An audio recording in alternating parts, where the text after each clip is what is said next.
আৰু আজি 11 বজাৰ পৰা প্ৰধানমন্ত্ৰী নৰেন্দ্ৰ মোদীৰ মন কি বাত ইতিমধ্যে আৰম্ভ হৈছে অনুষ্ঠান। আজিৰ মন কি বাতত প্ৰধানমন্ত্ৰী নৰেন্দ্ৰ মোদীয়ে ক'ব দেশৰ জনবিস্ফোৰণৰ কথা।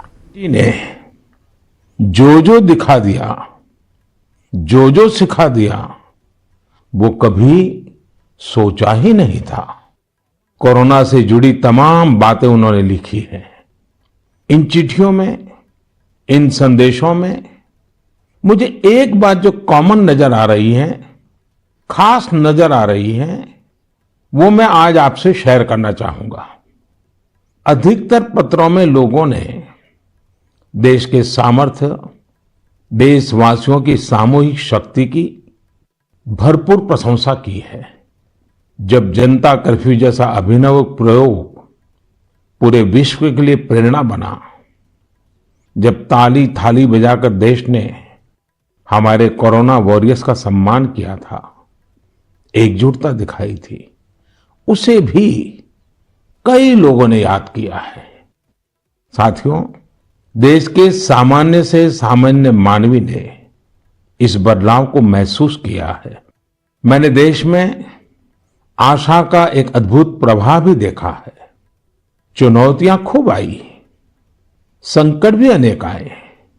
कोरोना के कारण दुनिया में सप्लाई चेन को लेकर अनेक बाधाएं भी आई, लेकिन हमने हर संकट से नए सबक लिए। देश का नया सामर्थ्य भी पैदा हुआ। अगर शब्दों में कहना है तो इस सामर्थ्य का नाम है आत्मनिर्भरता। साथियों, दिल्ली में रहने वाले अभिनव बैनर्जी ने अपना जो अनुभव मुझे लिखकर भेजा है, वो भी बहुत दिलचस्प है। अभिनव जी को अपनी रिश्तेदारी में बच्चों को गिफ्ट देने के लिए कुछ खिलौने खरीदने थे, इसलिए वो दिल्ली की झंडेवालान मार्केट गए थे। आप में से बहुत लोग जानते ही होंगे, ये मार्केट दिल्ली में साइकिल और खिलौनों के लिए जाना जाता है। पहले वहां महंगे खिलौना का मतलब भी इंपोर्टेड खिलौने होता था और सस्ते खिलौने भी बाहर से आते थे।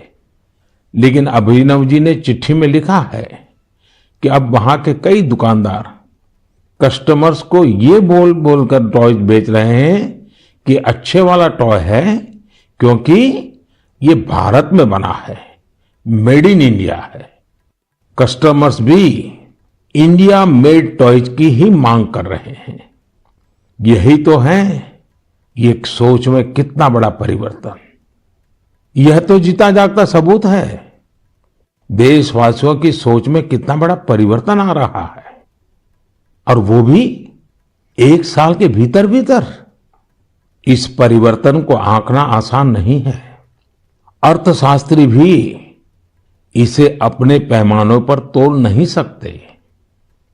साथियों, मुझे विशाखापट्टनम से वेंकट मुरली प्रसाद जी ने जो लिखा है, उसमें भी एक अलग ही तरह का आइडिया है।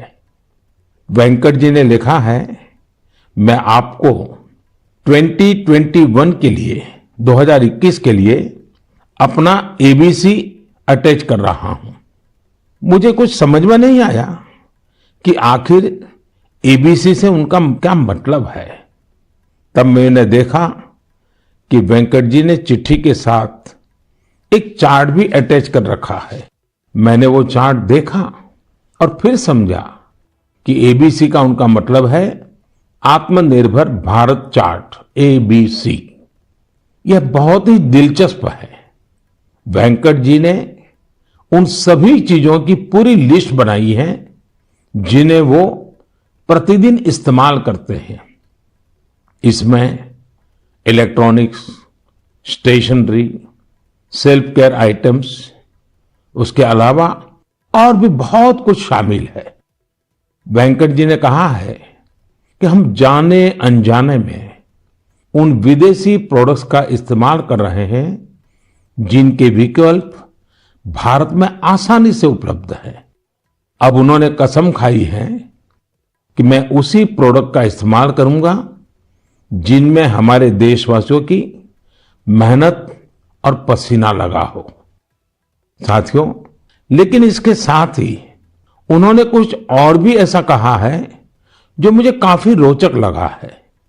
उन्होंने लिखा है कि हम आत्मनिर्भर भारत का समर्थन कर रहे हैं, लेकिन हमारे मैन्युफैक्चरर्स, उनके लिए भी साफ संदेश होना चाहिए कि वे प्रोडक्ट्स की क्वालिटी से कोई समझौता ना करें। बात तो सही है। जीरो इफेक्ट, जीरो डिफेक्ट की सोच के साथ काम करने का यह उचित समय है। मैं देश के मैन्युफैक्चरर्स और इंडस्ट्री लीडर्स से आग्रह करता हूं, देश के लोगों ने मजबूत कदम उठाया है, मजबूत कदम आगे बढ़ाया है। वोकल फॉर लोकल ये आज घर घर में गूंज रहा है। ऐसे में अब यह सुनिश्चित करने का समय है कि हमारे प्रोडक्ट्स विश्व स्तरीय हो। जो भी ग्लोबल बेस्ट हैं वो हम भारत में बनाकर दिखाएं। इसके लिए हमारे उद्यमी साथियों को आगे आना है, स्टार्टअप्स को भी आगे आना है। एक बार फिर मैं वेंकट जी को उनके बेहतरीन प्रयास के लिए बधाई देता हूं। साथियों, हमें इस भावना को बनाए रखना है, बचाए रखना है और बढ़ाते ही रहना है। मैंने पहले भी कहा है और फिर मैं देशवासियों से आग्रह करूंगा, आप भी एक सूची बनाएं। दिन भर हम जो चीजें काम में लेते हैं उन सभी चीजों की विवेचना करें और ये देखें कि अनजाने में कौन सी विदेश में बनी चीजों ने हमारे जीवन में प्रवेश कर लिया है। एक प्रकार से हमें बंदी बना दिया है। इनके भारत में बने विकल्पों का पता करें और ये भी तय करें कि आगे से भारत में बने, भारत के लोगों के मेहनत से, पसीने से बने उत्पादों का हम इस्तेमाल करें। आप हर साल न्यू ईयर रिजोल्यूशन लेते हैं। इस बार एक रिजोल्यूशन अपने देश के लिए भी जरूर लेना है। मेरे प्यारे देशवासियों, हमारे देश में आतताइयों से, अत्याचारियों से, देश की हजारों साल पुरानी संस्कृति, सभ्यता, हमारे रीति रिवाज को बचाने के लिए कितने बड़े बलिदान दिए गए हैं। आज उन्हें याद करने का भी दिन है। आज के ही दिन गुरु गोविंद सिंह जी के पुत्रों साहिबजादे जोरावर सिंह और फतेह सिंह को दीवार में जिंदा चुनवा दिया गया था।